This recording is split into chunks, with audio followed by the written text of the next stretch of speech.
Ici Paris, un Congolais parle aux Congolais. Madame, Messieurs, jeunes et vieux, bonjour. Au commencement, ils ont tué notre président d'amour, le camarade Marien Ngouabi. Après ça, ils ont piqué la caisse de l'État. Ensuite, ils ont pris nos femmes. Comme nous ne disions rien, ils ont pris nos sœurs et même nos filles encore adolescentes.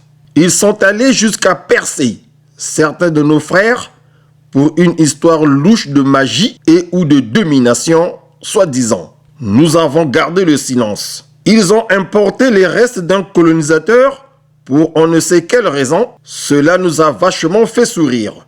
Pour nous narguer, ils ont confié la direction de ce cimetière bizarre à une fille surnommée Michael Jackson au pays à cause de la dépigmentation de sa peau.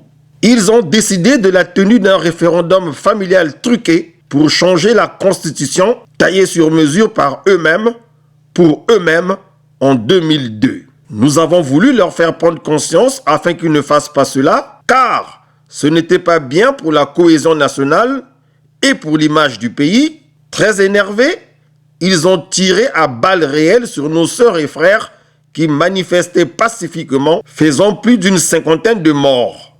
C'est à peine croyable de tels agissements. Pas satisfaits de leur sale besogne, ils ont pris Manu Militari en otage pour les Makaya. Nous avons regardé ailleurs pour ne pas les mettre mal à l'aise. Ils ont décidé un matin d'anticiper l'élection présidentielle. Nous avons opté de jouer le jeu en annonçant notre participation.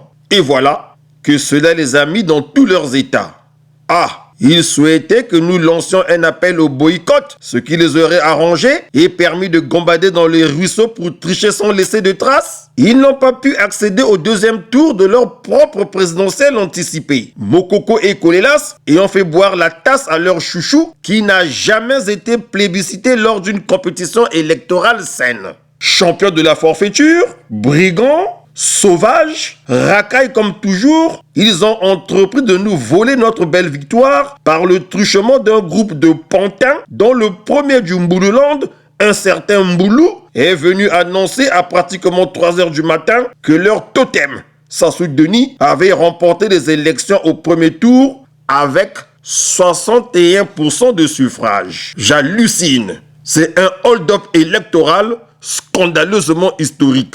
Ils n'ont même pas honte. Pour bien maquiller leur hold-up électoral, ils ont mitraillé les quartiers sud de Brazzaville afin de donner champ libre aux membres de leur conseil constitutionnel de venir faire le zigoto en confirmant les fameux résultats fantasmagoriques et risibles pondus dans leur laboratoire à Mpila. Peuple congolais civilisé, ça ne se passera pas tout le temps comme ça. Nous devrons agir tous ensemble. Ce Sassou doit être chassé coûte que coûte. Pour nous faire taire, paraît-il, Toko Kangisabango Minoko, disait-il dans leur fief pourri, bourré de corrompus. Le 16 avril 2016, leur gourou, le tribaliste poutiste, le bluffeur, le manipulateur, le Ngaya Sassou Denis a fait pour la énième fois l'exercice, mieux, le folklore qu'il affectionne le plus. Sa fameuse prestation de serment, truffée de mensonges, de contre-vérités, de bêtises, de conneries, etc.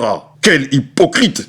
Pire, pour se visser durablement au fauteuil présidentiel usurpé, il ordonne à sa milice tribale et son armée d'opérettes, aidée par des mercenaires, le bombardement des paisibles populations du département qu'il déteste par jalousie, à savoir le Poul, baptisé la locomotive du pays par un éminent professeur, chef de l'État de 1992 à 1997 au Congo-Brazzaville. Peuple congolais civilisé, mes sœurs et mes frères, génération montante, du nord, du sud, de l'est, de l'ouest ainsi que du centre, allions-nous fermer les yeux? Allions-nous continuer à faire semblant? Allions-nous toujours faire comme si de rien n'était? Pendant que les populations du Poul se font massacrer. Vous voulez que le Poul disparaisse de la carte du Congo pour préserver des avantages égoïstes? Non, ne faisons pas ça. Non, ne tolérons pas cette folie. Sassou doit être combattu jusqu'à la fin de sa tyrannie. Lorsque la Constitution est violée, les démocrates ne doivent pas l'accepter. À la conférence nationale souveraine, nous avions tous dit, je cite, « Plus jamais ça ». Étions-nous tous drogués pour le proclamer si fort? Bref, quoique nous n'ayons pas d'armes à feu, nous allons nous battre avec les moyens légaux pour sauver la mère patrie, la République du Congo. Déjà, nous devrions surpasser notre peur. À nous de prendre la parole partout.